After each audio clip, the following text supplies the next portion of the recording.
natin, kapag nadadaig ka na ng takot, nawawala. Nagdaday down, bumababa hanggang sa mawala na ang iyong pananampalataya. Hello? Pag po tayo nadadaig ng takot,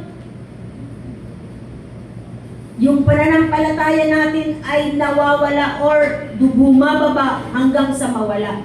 Pero kapag tayo ay naka-stand sa Panginoon, kahit gulayat pa ang iyong kaharap, dahil po si David, compare sa laki ni Gulayat, hindi kayang ipag-match. Pero bakit bakit siya nagtagumpay?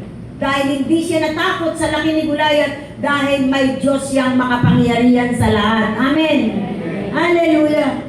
Bilang tao, mga kapatid, nakakaramdam tayo ng takot. Pero wag po tayo manatili dun sa takot. Dahil mag-pray ka agad tayo, Lord, wag mo kong ngayaan, Panginoon. Wag mo po akong ngayaan matakot, Panginoon. Dahil kapag tayo natakot, mga kapatid, sa mga problema, suliranin, pangangailangan natin, pag tayo natakot, mga kapatid, meron akong apoy. Dinala sa amin nakatirik na ang mata. Puti na lahat. Ha? Puti na. Ay, sino pong hindi matatakot noon naninigas na.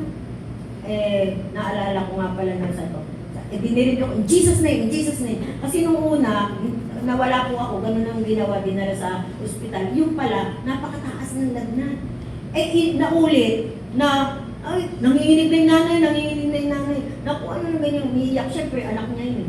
Makita namin mata, nakatirik na. Puting-puting na yung mata, wala na yung itim. Kumuha ka ng yelo! Dali, kumuha ka ng yelo! Pagkatapos itirapan namin doon, ayun, natakuan yung bata at na umiyak. So kung po tayo kung nakatingin tayo doon na matatakot tayo na sa itsura niya, parang patay na, parang wala na magagawa si Lord. Pero kung dahil po tayo ay nagtitiwala sa Panginoon, ang Diyos ay kikilos. Amen.